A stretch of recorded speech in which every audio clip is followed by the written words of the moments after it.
Muy buenos días, bienvenidos, bienvenidas todas, bienvenido al panel, querido Monseñor Ojea, gracias por acompañarnos. En nombre del Padre Obispo Eduardo Redondo, Obispo Auxiliar de Quilmes, damos bienvenida también, además de los panelistas, al Padre Obispo vecino de Maxi Magni. Está presente también el Padre Obispo Juan Carlos Romanín, ¿cierto?, del Departamento de Migraciones de la Argentina, del Episcopado.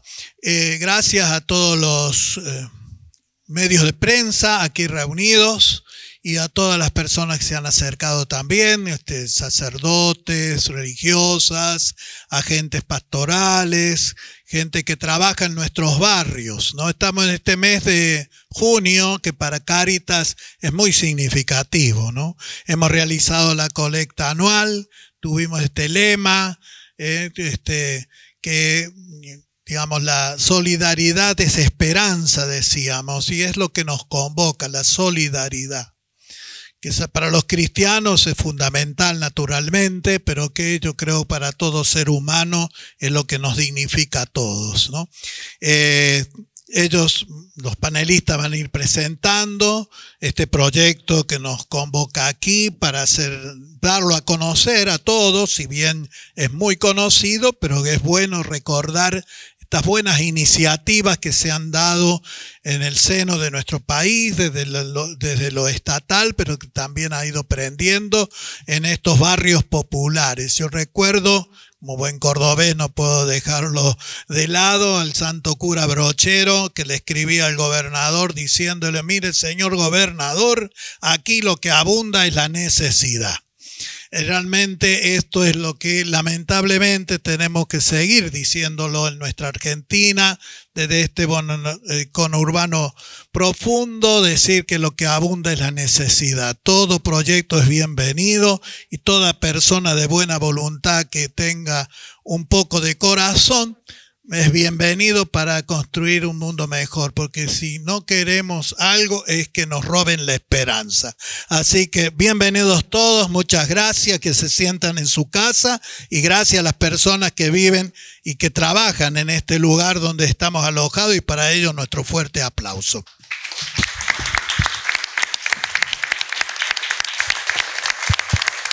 Bienvenidos, bienvenidas todas.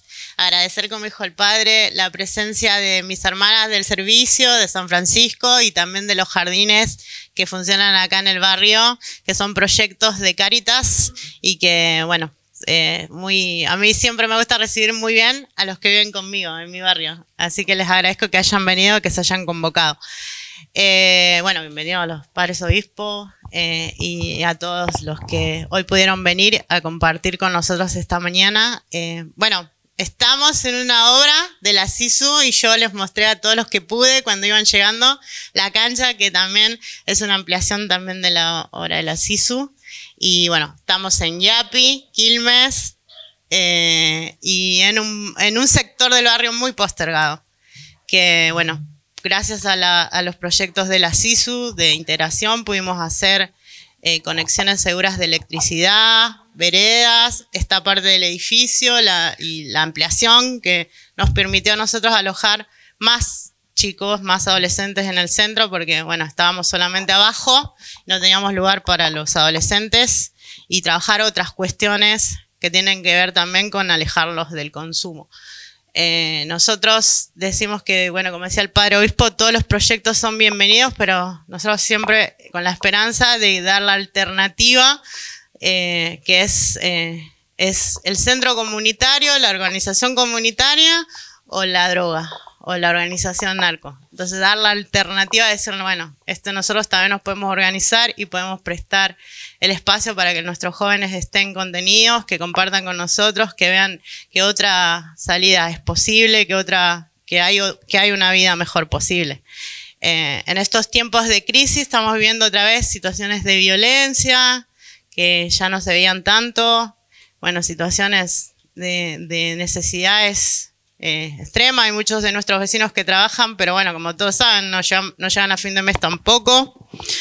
Y bueno, para nosotros el proyecto, la ejecución, toda la mano de obra fue autogestionada con vecinos nuestros, que muchos fueron mujeres que no sabían nada, que aprendieron, o sea, también el proyecto fue de formación en oficio, la ejecución completa fue con vecinos del barrio, y bueno, nos llevó, como decía también, no recuerdo ahora quién, la transparencia en la gestión. Nosotros administramos los fondos de Cáritas Quilmes y se pudo hacer todo lo que estaba proyectado hacer, inclusive expuesto el proyecto a la inflación que tuvimos los últimos meses, porque esta obra se terminó en abril y nosotros sufrimos todo lo que fue la inflación, igualmente pudimos ejecutarla y llegar a cumplir los objetivos. O sea que la organización comunitaria puede ejecutar proyectos. Así que bueno, otra vez, bienvenidos a todos y espero que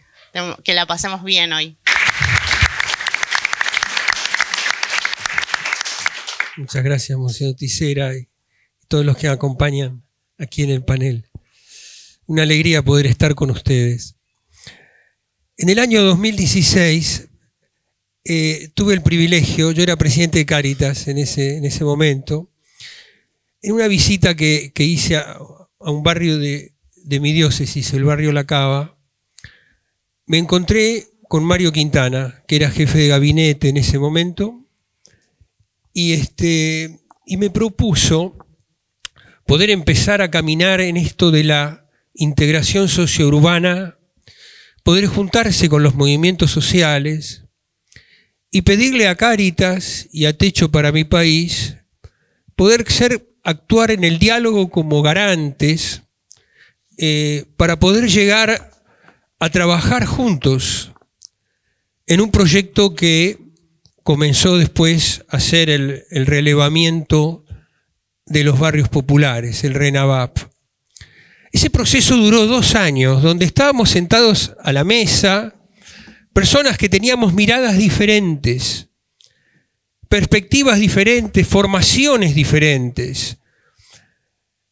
Estaba Mario Quintana, estaba Carolina Stanley, que de alguna manera habían comenzado a tirar la pelota, digamos, para poder pensar. Del otro lado estaban gente de los movimientos sociales y en el medio estábamos nosotros. Esa mesa varias veces estuvo por levantarse porque había discusiones y sin embargo yo quiero recordarla como un verdadero ejemplo de diálogo y de llegada a un consenso importante para nuestros barrios. Se determinó el relevamiento, que lo hicieron los mismos vecinos. El primer relevamiento de nuestros barrios populares arrojó 4.416 barrios y luego volvió a hacerse en el año 22 y arrojó 5.687. Este es un trabajo admirable que hicieron nuestros vecinos. Existen 7 millones de personas alrededor de este número que viven en nuestros barrios. Pero se partió del concepto de la integración, superando esto de la separación.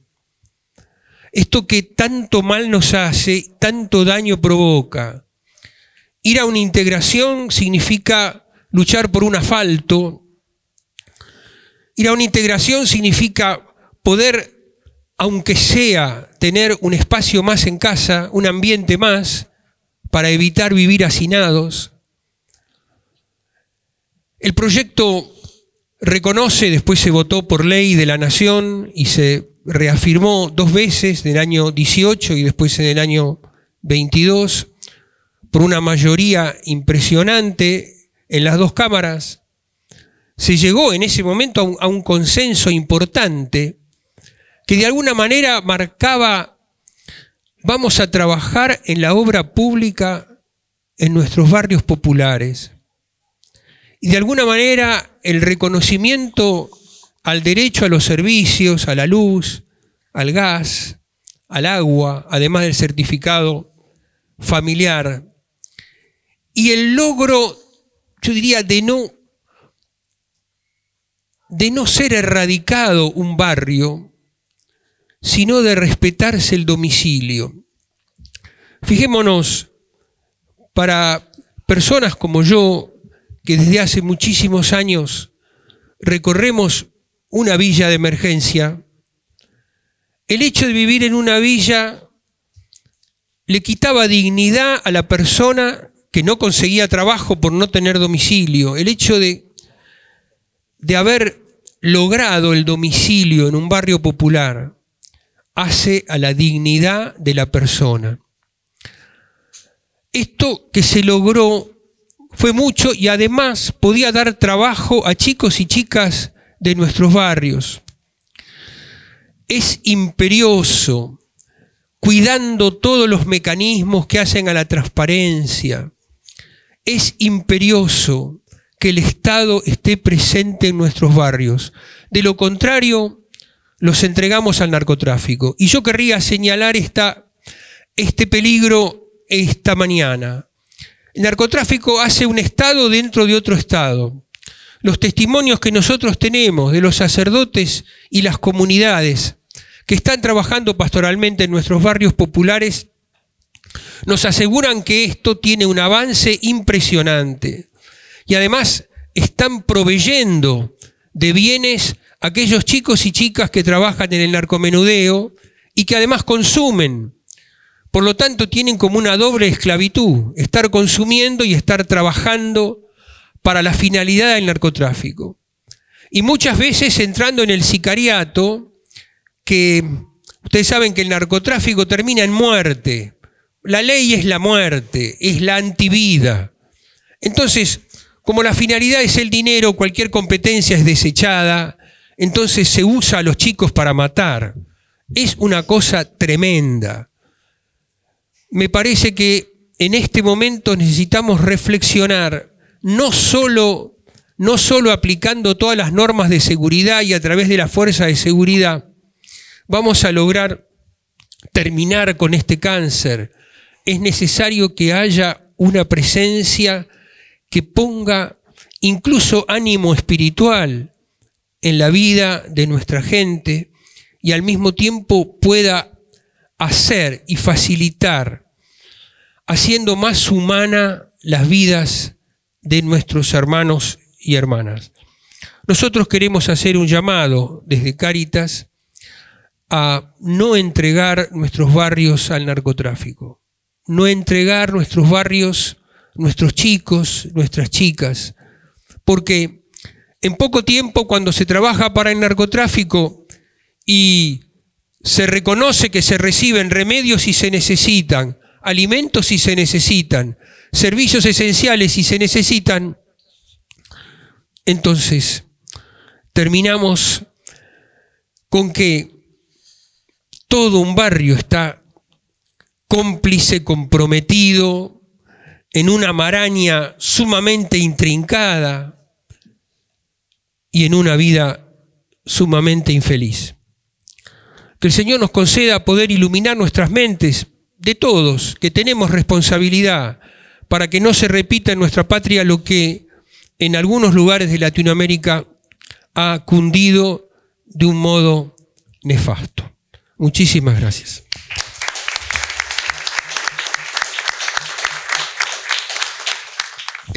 Bueno, le quiero agradecer a todos esta invitación. Un orgullo, un honor y un gusto estar acá. Podría estar cualquiera de ustedes compartiendo el testimonio, sería igual de valioso.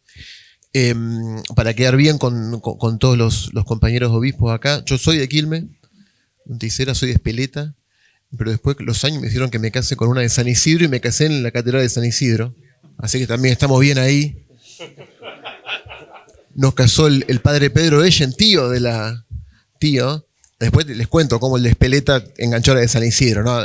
Somos así, los del sur, ¿no? Quintana, somos encantadores. Y tengo el boliche en Capital ahora, entonces más o menos bien. Ahí estoy con todas las sucursales bien. Bueno, hay tantas cosas para decir, no quiero pasarme del tiempo, voy a tratar de tirar 2, 3 reflexiones, pero lo que más me interesa es el diálogo que se dé después acá y con todos ustedes, ¿no? Me quiero agarrar esta palabra del encuentro, de celebrar este encuentro, y que como decía Monseñor, nace de un encuentro esto, nace de un encuentro. El gran encuentro que describiste vos, a nivel personal, nació de un encuentro con Mario, a quien yo no conocía para nada. Yo hacía muchos años que estaba estudiando y volví a estudiar y viviendo en Europa, y lo conocí de casualidad, y entre otras cosas me dijo: dejate de joder, volvete, venite con nosotros. Y para mí era raro porque yo era de los otros, ¿no? O sea, yo no tenía nada que ver ni con en ese momento, ni con el PRO, ni con Cambiemos, ni con nada. Pero ese encuentro, que me acuerdo como si fuera hoy, que nos encontramos en un lugar que nos presentó un amigo, para mí fue muy potente. Y en un momento él me empezó a plantear esto mismo que contó Monseñor, de que se estaba dando este encuentro de organizaciones para hacer este primer relevamiento. Entonces digo, si a mí esto es lo que, como economista que se dedica a las cuestiones sociales, el desarrollo, si esto es lo que yo creo que está bien, ¿qué me importa que lo está haciendo uno que no es de mi partido? Porque yo en este momento lo único que sabía de Mario era que era funcionario de Macri. Entonces yo fui medio con desconfianza. Y dije, no, pará, hay que bajar la guardia. Y algunos amigos, compañeros me decían: estás loco, ¿qué vas a hacer? Volver a Argentina. Y para trabajar en el gobierno, estás en pedo. Quédate ahí, no hagas nada, no vayas. Con esto, que son todos unos garcas. Dije, no es así. Y ahí, contra el consejo de varios amigos y con el apoyo de otros, dije, toca hacer esto, porque me pareció que hay algo muy potente ahí. Y ahí, el día 1 la conocí a Fer Monticelli, gran protagonista de todo esto, a la propia Ferminio, que hicimos una obra como la que describió acá la compañera, pero en la Cava, en tu propio espacio y en espacios de vecinos, discutiendo la ley en el Congreso, en el proceso participativo. Así que sin encuentro no había nada, no había proceso, no había ley, no había iniciativa, y sin que muchos bajen la guardia y se permitan encontrarse. Así que eso me parece que hay un valor intrínseco en ese encuentro, que tampoco fue un encuentro fútil, un encuentro verbal, un encuentro teórico, un encuentro de hacedores. Eso es lo más potente. Porque vos te podés juntar a hablar con el que sea y pasarla bien un rato y no pasa nada. Acá hubo un encuentro que resultó en algo muy potente, muy, muy tangible. Y fue un encuentro político que después también se transformó en un encuentro de política pública. Ese proceso es la primera cosa que quiero destacar. Segundo, soy un economista, como les decía, que se dedica al desarrollo.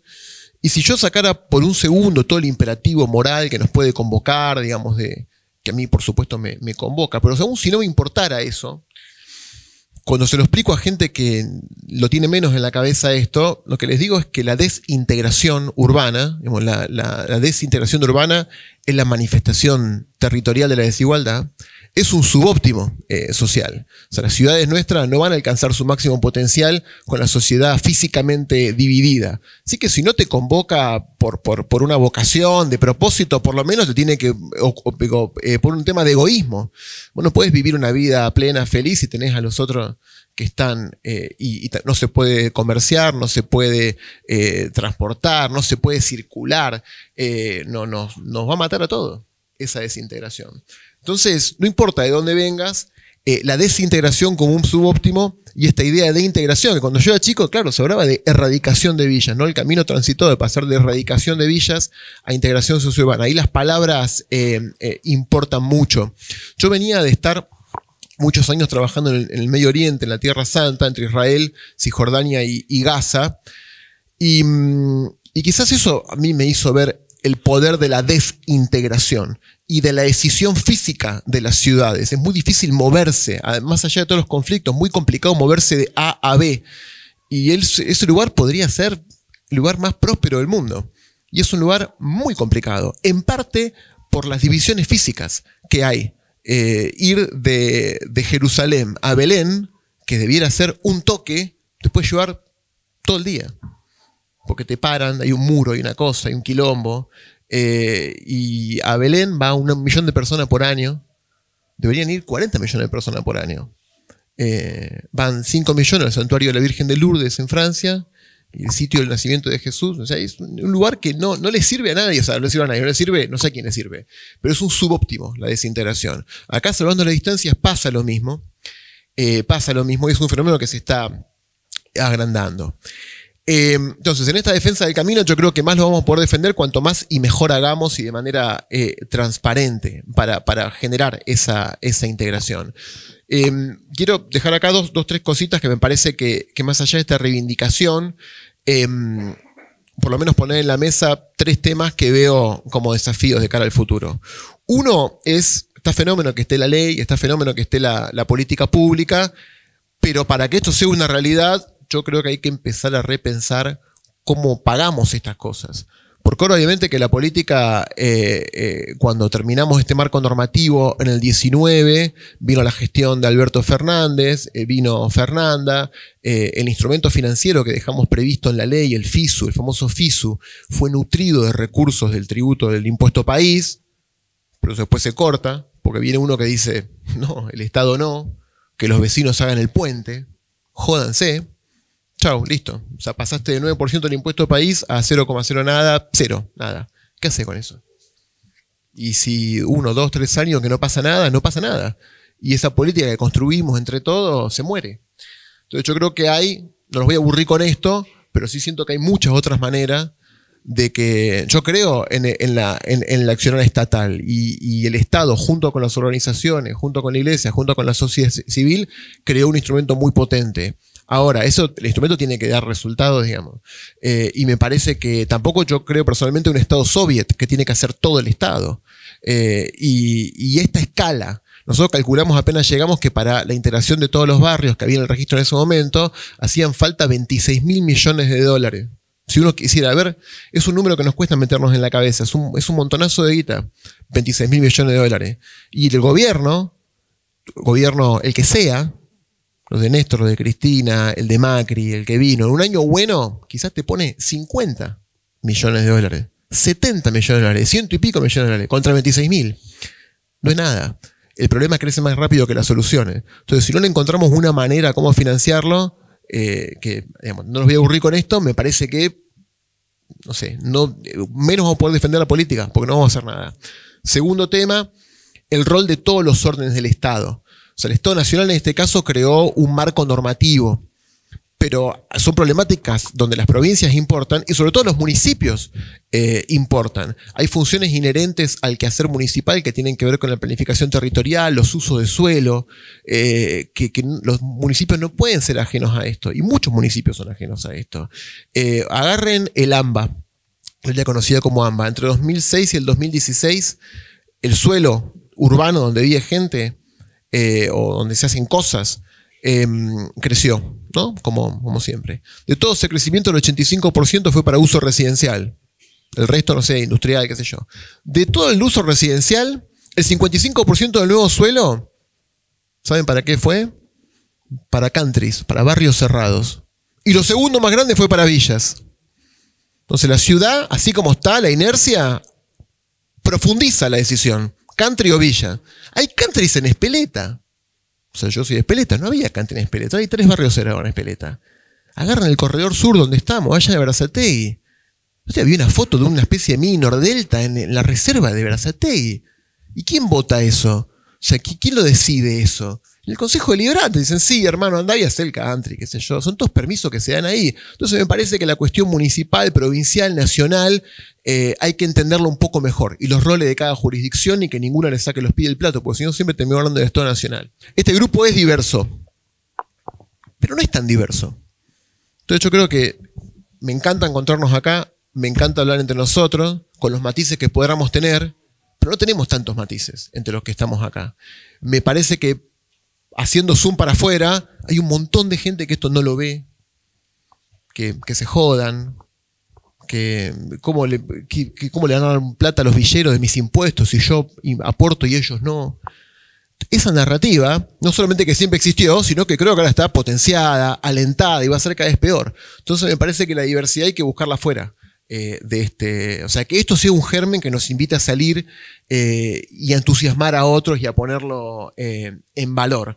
Así que cómo lo escalamos, o sea, defendámoslo, cómo lo escalamos, cómo llamamos a todos los órdenes del Estado y cómo salimos al encuentro de otros, reivindicando ese encuentro que nos encontró a nosotros en primer lugar. Y les vuelvo a agradecer, sé que me pasé, pero quería quedar bien con los hermanos obispos al principio, contando. Así que bueno, gracias a todos y con muchas ganas de compartir. Me siento realmente honrado de poder ser parte de este diálogo y Te agradezco, Oscar, el recuerdo de ese primer momento.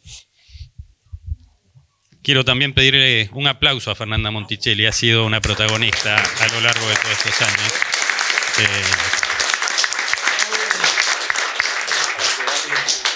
Recordaba nuestro primer encuentro, que fue muy emotivo y con un abrazo entre lágrimas, de gente distinta, pero con un mismo objetivo.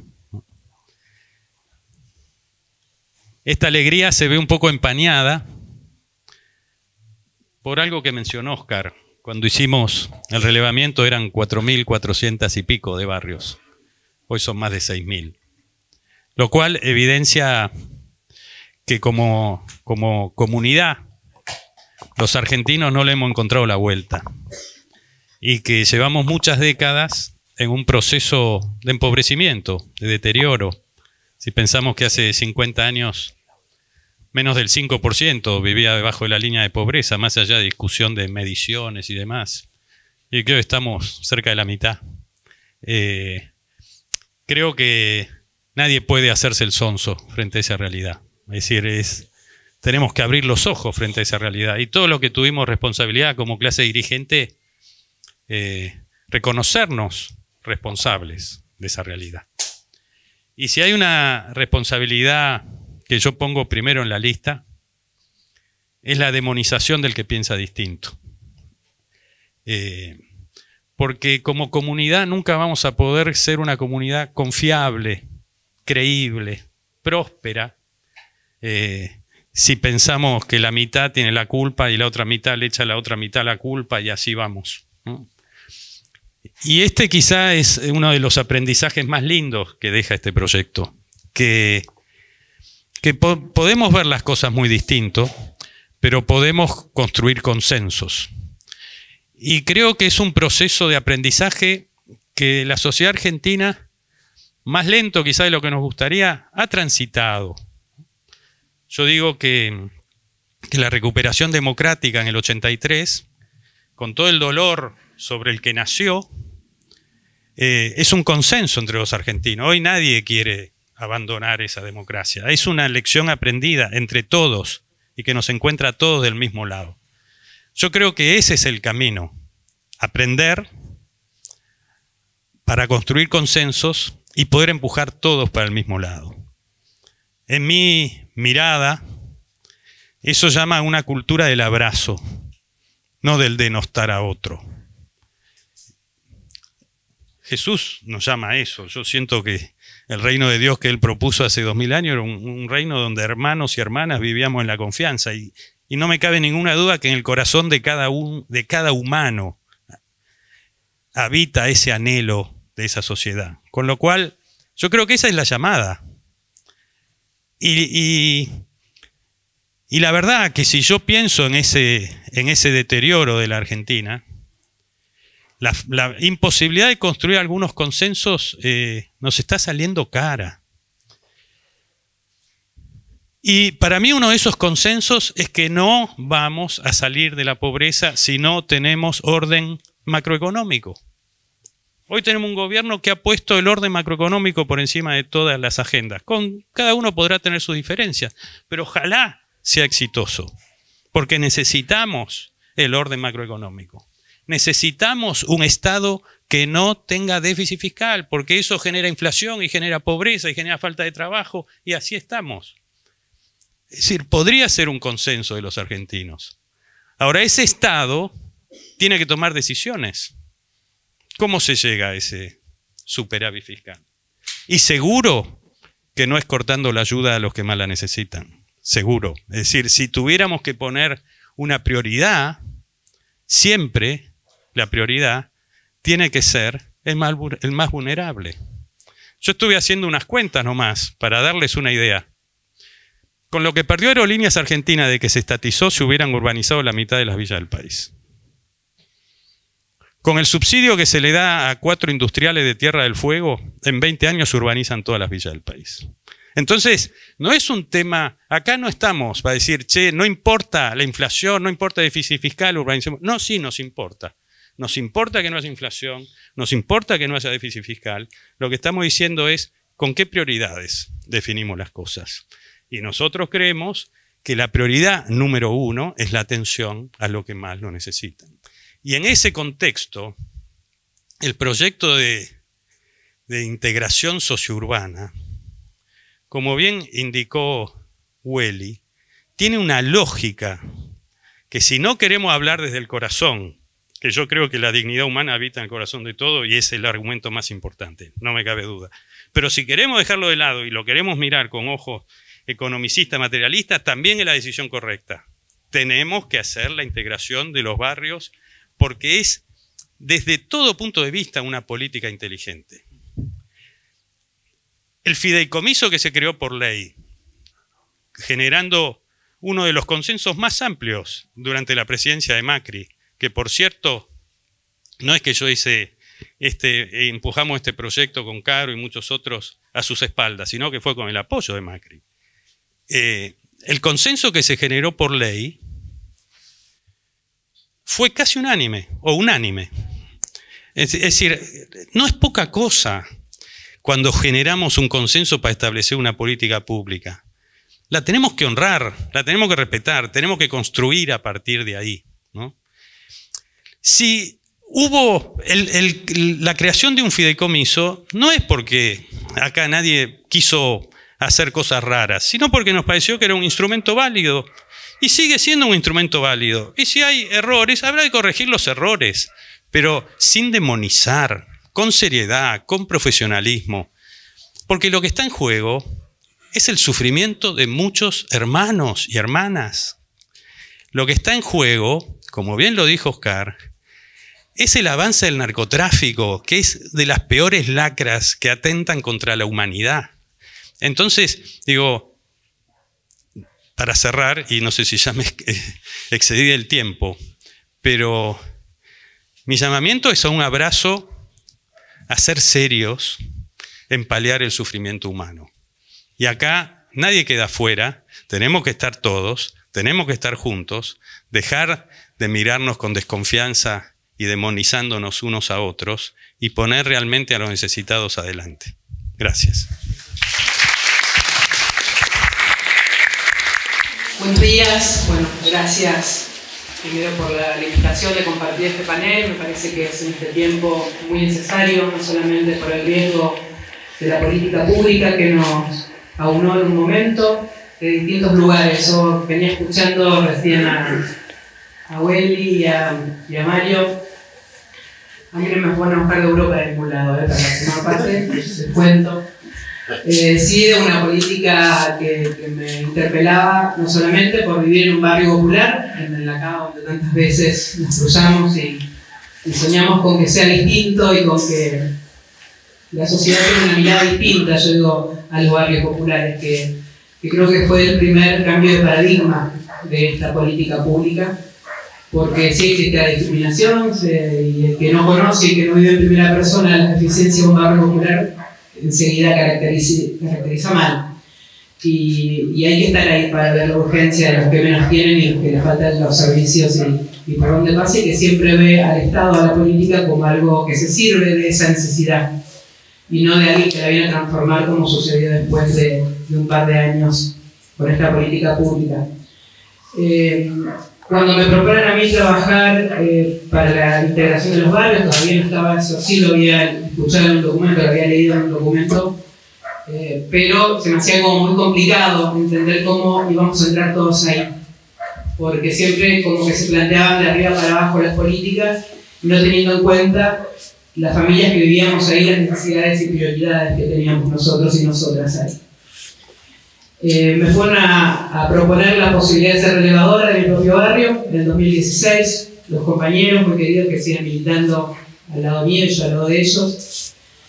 Y obviamente, como toda villera, medio terca y Perón ya encima, y yo no voy a contar pobres para Macri. Creo como un prejuicio que tenía Willy también.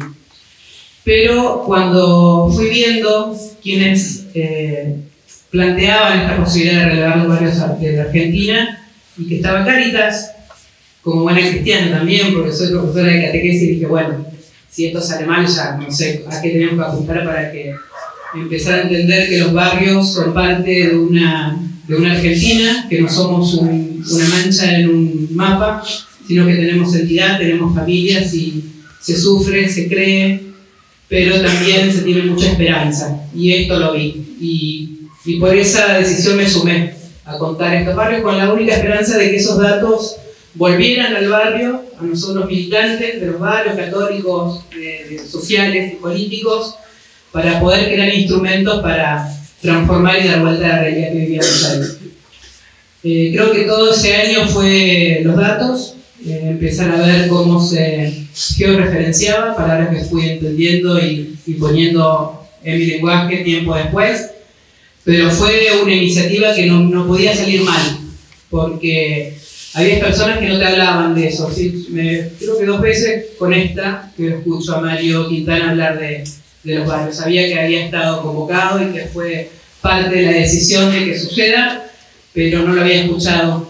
Y creo que es eso, ¿no? Más allá de dónde había nacido la política, quién la empujó, quién la dotó de recursos y quién la puso en práctica, o quiénes la pusimos en práctica, por soy parte de un gran equipo junto con la familia, los barrios populares y sus cooperativas. Tiene que ver eso, ¿no? La primera, creo que lo primero que te viene a la mente es la humanidad, y no por un juego político ni cómo después se desarrolla en el territorio, sino transformar la vida a las familias más pobres de la Argentina. Creo que si ese fue el germen del cual nació la política pública, fue bendecido desde el primer momento, que esté la Iglesia como parte, como me ha enseñado desde que tengo uso de razón y soy cristiana, que somos parte de un todo, de un cuerpo, y en las buenas y en las malas, los voy entendiendo a partir de hoy también. Porque creo que es eso, nos enseñan a muchos que vivimos en los barrios a un Jesús que está y que sufre, que vive, que cree y que ama a los más pecadores, a los que menos tienen. Y eso no está disociado de la realidad, o del Estado, o de la política.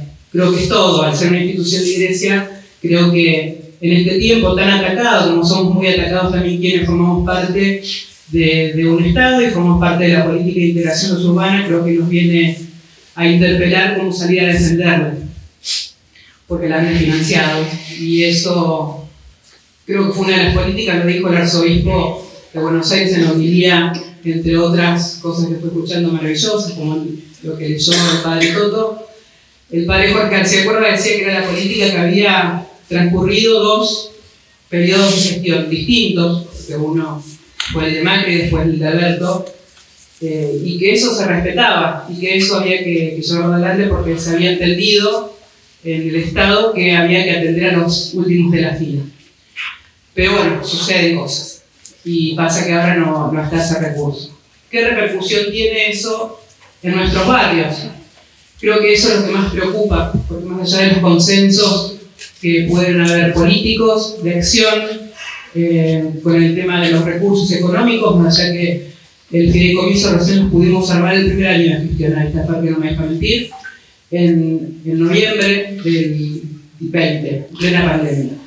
Hasta ese momento solamente teníamos un recurso del Tesoro Nacional que no nos dejaba casi hacer nada, más allá de la pandemia tampoco nos dejaba ir al territorio, pero sí fue importante el aporte solidario y extraordinario de las grandes fortunas que salió por ley por única vez y que nos dejó la posibilidad, nos dio la posibilidad de pensar en transformar una realidad y no hacer algo cosmético, no solamente ir a hacer un salón de usos múltiples, hacer pequeñas cosas, sino pensar en llevar agua, electricidad, cloacas, colegios, como decimos también en La Matanza, y en tantos lugares de la Argentina que se pudo regar con esta política que fue en su momento quizás pensada solamente en atender a los últimos de la fila, pero se transformó en una política transformadora de las familias más pobres.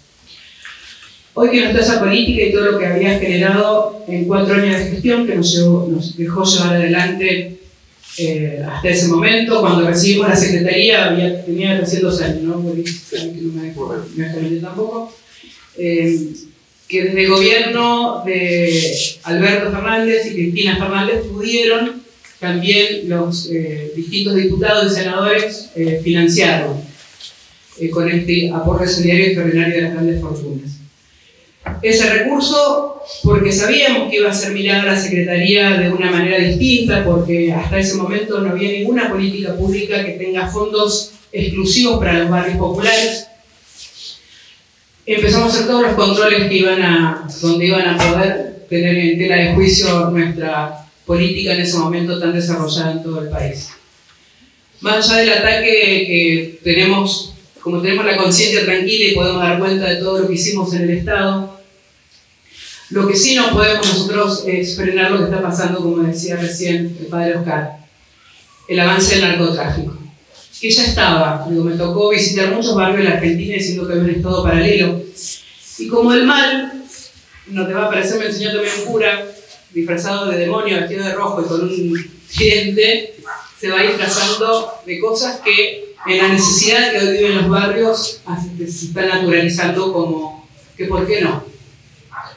Los mismos narcos que antes hacían el narcomenudeo de los barrios, hoy te ofrecen un trabajo que no tiene que ver con el narcomenudeo, por ahí tiene que ver con sostener, con la construcción o con la limpieza, mismos edificios que hacen los narcos dentro de los barrios, o financiando una olla popular, porque cuando se retrae el Estado avanzan estas clases de economía y entre tanta necesidad, ¿quién es uno para juzgar de dónde saca una familia para darle de comer a sus hijos? Esto es lo que va logrando la retracción del Estado, donde no pone recursos, donde los que menos tienen, donde no hay personas que quizás con pensamientos en las antípodas de lo que puede tener una persona, piensa en la necesidad y humanismo para transformarlo. Es esto lo que vamos viendo. Las cooperativas achicaron, ya no hay tanto trabajo y esos mismos compañeros que las cooperativas tenían un trabajo social con ellos, no solamente de trabajo y que sucedan las obras, hoy son mano de obra barata para el narcotráfico dentro de nuestros barrios. Y esto lo vemos todos los días. Es muy difícil hacer pensar o hacer sentir esto mismo que uno siente en un barrio a una persona que no vive, que no se sobresalta a la medianoche de las detonaciones de las balas, que salís y no sabés si volvés con un tiro en la pierna o no, o que tus hijos están en manos de que en la esquina le ofrezcan droga. Si no vivís en un barrio no puedes tener la misma urgencia. Por eso esta política tiene algo distinto, no solamente donde fue creada en el corazón de quienes fueron apoyadas y transformadas, sino también en esta mano de obra que hoy en los barrios se siente con la desesperación de dónde sacan para comer. Por eso digo, también me sumo al llamado de muchos de nuestra parte, de la Iglesia, porque me siento parte, de que vuelva a financiarse y que no haya miramientos políticos como lo fue en esta gestión. La gestión que nosotros llevamos adelante con Fray García Monticelli no hacía diferencias políticas para llegar a un barrio, porque primero estaba la necesidad, primero estaban nuestros hijos e hijas que están en manos de cualquiera que hoy les puede cambiar la cabeza, hasta naturalizando el narcotráfico. Eso es lo que está pasando en nuestros barrios. Y somos lo único frente las iglesias, los clubes y las organizaciones sociales. Nos queda eso, demonizan para hacerle el camino más fácil al narcotráfico, a la trata, a todo lo que nos hace mal en los barrios. Y cada vez somos menos, así que les pido, en donde puedan, no solamente difundir esto que hoy hablamos, porque lo estamos viendo y cada día somos menos, porque parece que también el individualismo, eso hace que se retraiga y que tengamos miedo de salir a reclamar lo que nos corresponde por derecho. Muchísimas gracias. A mí cuando recién compartían las personas que de alguna manera hicieron nacer este proceso de integración social urbana que hoy estamos compartiendo y del que de distinta manera hemos sido parte, y en honor también a quienes nos convocaron hoy, me recordaba a 4 principios que propone el Papa Francisco desde hace muchos años. Creo que el primer discurso en el cual habla de esto es en el 70 y pico, a los jesuitas en el Colegio Máximo, y después lo fue refinando, que yo creo que son pertinentes, y el otro día con Fer Monticelli y con Fer Miño lo compartíamos también en una conversación, y que hacen a la política de integración social urbana y a cómo hacer pueblo y a cómo construir comunidad desde la política de integración social y urbana. El primero de esos principios es que la realidad es superior a la idea, que es más importante de alguna manera lo que hacemos, lo que es, lo que podemos tocar, que mucho de lo que podamos decir, que los discursos o que las ideologizaciones con respecto a cómo se integra o no se integra. Y creo que ese principio es muy importante para quienes han hecho nacer esto, porque muchas veces, y se escuchaba recién en las palabras de Fer, hay tristeza con respecto a que hoy no está financiado como estaba en otro momento la propuesta de integración social urbana, y eso genera, entre otras cosas, que el narco crezca en los barrios y muchas otras consecuencias negativas. Y por supuesto hay que hacer muchas cosas para que eso deje de ser así, pero lo hecho está también. Y acá hay un proceso que está iniciado, que es real, y a esta casa no la puede derrumbar nadie, a esta casa de encuentro, este lugar que se construyó. Y a los más de 20.000 lotes con servicio tampoco, y a los cientos de miles de obras que se han hecho tampoco, y a todos los barrios que tienen presencia del Estado y que antes no la tenían a raíz de esto tampoco, y a los certificados de vivienda que se entregaron tampoco, y a los 6.000 y pico de barrios que están relevados y a los cuales no puede pasarlos nadie por arriba ahora porque esa ley lo prohibió tampoco. Eso está, y eso es hoy, y eso en parte es por los encuentros que recién compartían. El segundo de los principios es esta idea de que el todo es superior a la parte, de que somos más cuando nos encontramos y cuando nos encontramos los distintos.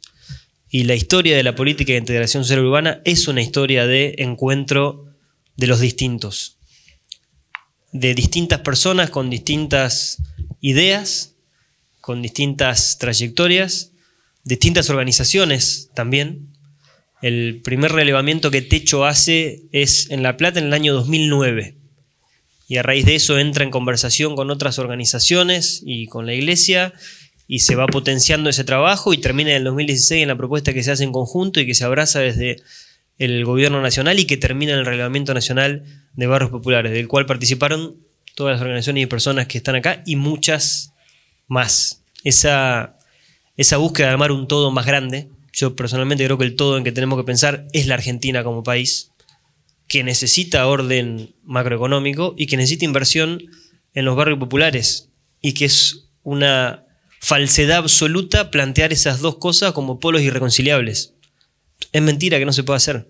Es una falsa dicotomía. Es parte del quilombo que tenemos, que ponemos en general a la parte tan adelante del todo, que defendemos un pedacito de la mirada, no miramos la película entera, y si no miramos la película entera no va a haber desarrollo.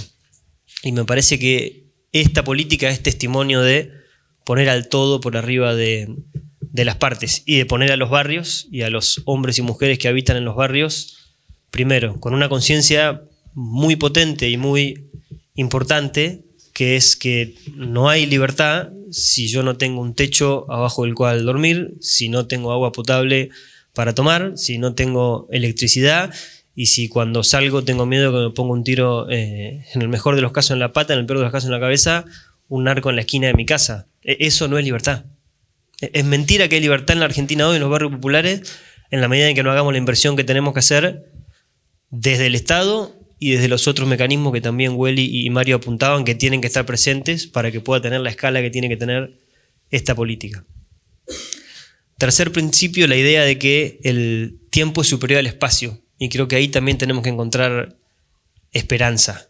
La integración social urbana de los barrios populares no se resuelve en un periodo de gobierno ni en dos. Es un proceso largo, es un proceso que está iniciado y que para cada uno de nosotros inició en distintos momentos. Para mí inició cuando María Miller estaba presidiendo el centro de estudiantes donde yo estudiaba y me invitó a conocer el barrio Ramón Carrillo. Gustavo era párroco de ese barrio y Bergoglio iba a hacer la fundación de la parroquia, porque no era parroquia en ese momento y la estaban arrancando. Ahí escuché también la primera vez la palabra integración. Nosotros hablábamos más de urbanización y aprendimos que iba más por el lado de la integración en los documentos de los curas de los barrios populares. Bueno, ahí arrancó para mí, pero para cada uno de ellos arrancó en momentos distintos. Y ni hablar para los vecinos y vecinas de los barrios, cómo esos procesos arrancan en distintos momentos. Y lo que creo que tenemos que hacer es fortalecer esos procesos. Cada momento del proceso de la integración sociourbana tiene su tinte. El de ahora pareciera ver que tiene que ver con generar otra vez otro consenso, que no es el anterior, que es con otras personas que probablemente no piensen como estamos pensando nosotros, pero a las cuales también tenemos que tenderle puentes. Y hay que tender puentes y buscar el encuentro hasta que duela. Y cada uno se puede imaginar con quién le dolería sentarse para tratar de convencerlo de que hay que invertir en barrios populares. Bueno, a ese o a esa hay que ir a buscar. Eso es lo que pasó cuando esto nació, es lo que tenemos que volver a hacer ahora. Por supuesto habrá, y voy al último principio, que es que la unidad es superior al conflicto, lo cual no implica negar el conflicto.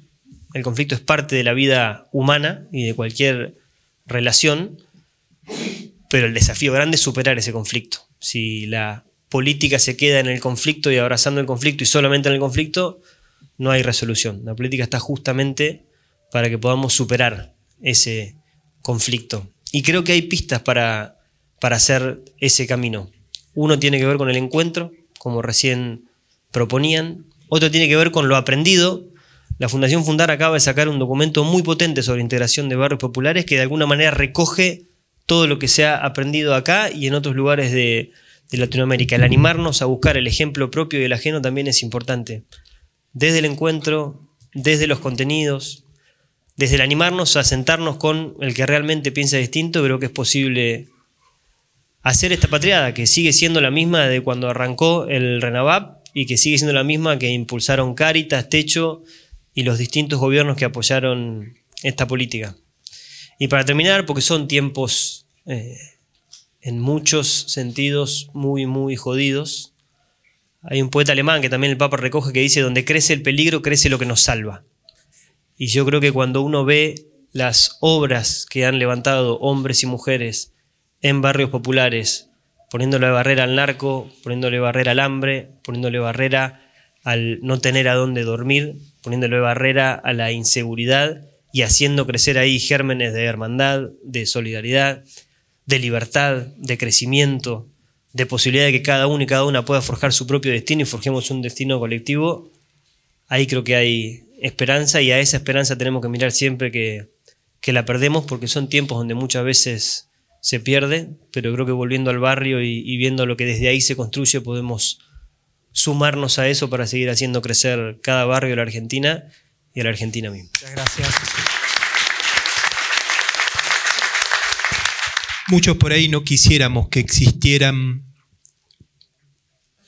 las villas como existen, el nivel de marginación que viven muchas hermanas y hermanos, que lo ejemplificó muy bien Fernanda Miño recién, esas vivencias que tienen los vecinos y vecinas comunes de los barrios, pero es una realidad que existe. Y entonces hay que buscar cómo la abordamos. Son 6.467 barrios populares que están relevados, que están georreferenciados, como vamos aprendiendo a usar ese lenguaje también. Es una realidad que existe. Las ideas se pueden debatir, la realidad hay que discernirla, cómo abordarla. Y esta política pública de la integración de los barrios populares es un modo bien concreto de cómo abordar esta realidad. El concepto de integración sociourbana es un concepto que los sacerdotes de villas venimos trabajando hace muchos años. El 11 de junio del 2007 hay un documento que se llamaba Reflexiones en torno a la urbanización y el respeto de la cultura que se da en la villa. Erradicación no, ya sabemos lo que significa la erradicación.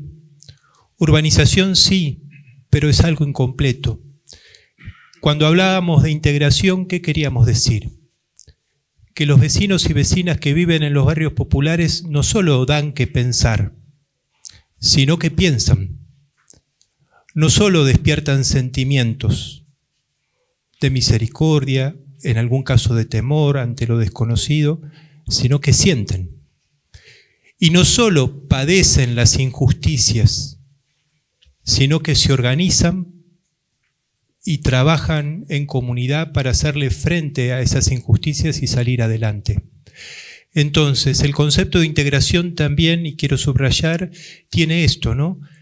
Hay un potencial para una Argentina distinta, no solo en lo que podamos hacer los que estamos más integrados, sino en esas casi 7 millones de personas que viven en los barrios populares un potencial hermoso para hacer de una patria como la que tenemos una patria más linda, por usar una palabra. O sea, consideremos a los vecinos y vecinas de los barrios populares como protagonistas, porque lo son. Y eso es lo que quiere destacar sobre todo el concepto de integración urbana. También los vecinos y vecinas de los barrios populares tienen que estar también en las mesas de las decisiones de estas políticas públicas, no solo aceptarlas o tomarlas o decir gracias, sino también tienen que estar sentados en la mesa de las decisiones. ¿Cómo quieren vivir? ¿Qué es lo que sueñan? ¿Qué es lo que anhelan? Y me parece que el Papa lo ha captado muy bien cuando dice tierra, techo y trabajo. Va a lo esencial. Una tierra para trabajar, para construir un techo, para cuidar una familia. Va a lo esencial. Es bien concreto. Me parece luminosa esa idea de cómo hacer dialogar la macroeconomía con las realidades concretas de un barrio popular. Me parece que hay que hacerlas dialogar y hay que buscar caminos alternativos para que se pueda dialogar. Todos esperamos por ahí un orden macroeconómico que traiga inversiones, que esa economía derrame, que genere trabajo, que llegue a los barrios, pero hay urgencias, hay urgencias. Y es claro que no se puede recortar por los más pobres, no se puede recortar por los más pobres. Desde el punto de vista cristiano es un pecado recortar por los más pobres. Por eso la Iglesia pone de alguna manera rostro a ese tema, o quiere ponerlo. Entonces hay que entrar a veces en diagonal a los temas, ¿sí? Y este es un modo, es una política pública que entra en diagonal a los temas porque resuelve cosas cotidianas y concretas y da herramientas también para esos vecinos y vecinas que son protagonistas, ¿no? Porque un comedor comunitario no se queda solo en un comedor comunitario. Al poco tiempo esas mujeres que son las grandes protagonistas empiezan a pensar y bueno, necesitamos un espacio de primera infancia. O vemos que hay pibes que están en la calle consumiendo, bueno, vamos a hacer un lugar y algo distinto y hagamos algo que se puede llamar un centro barrial. O sea, cuando uno da herramientas concretas y ayuda, los vecinos y vecinas son cada vez más protagonistas. Por último, entonces, decimos frente a la discusión Estado sí, Estado no, decimos una presencia inteligente y necesaria del Estado. Es una presencia necesaria del Estado, porque si no el narcotráfico va avanzando y mata personas en concreto e hipoteca la vida de niños, niñas y adolescentes, que en esos 6 millones de personas que viven en barrios populares, mucho más de la mitad son niños, niñas y adolescentes que no tienen ninguna responsabilidad, sino que padecen lo que nosotros los adultos hacemos. Lo bueno y sobre todo lo malo es lo que padecen. A veces, sin hacer ninguna crítica, pero para que se vea, si nosotros vamos a ir a ver a El Salvador, las cárceles para las pandillas, estamos llegando demasiado tarde, demasiado tarde. Lo que nosotros tenemos que hacer es una política de prevención para que no haya pandillas, por usar una palabra, para que no haya que construir más cárceles. Y una política de prevención es trabajar en la integración de los barrios populares. Por eso recojo el guante de lo que dice acá Juan Maqueira, de decir, bueno, aquel que parece que piensa súper distinto sobre estos temas, hay que sentarlo a la mesa y hay que hablar, discutir, para sacar esta política pública adelante. Muchas gracias.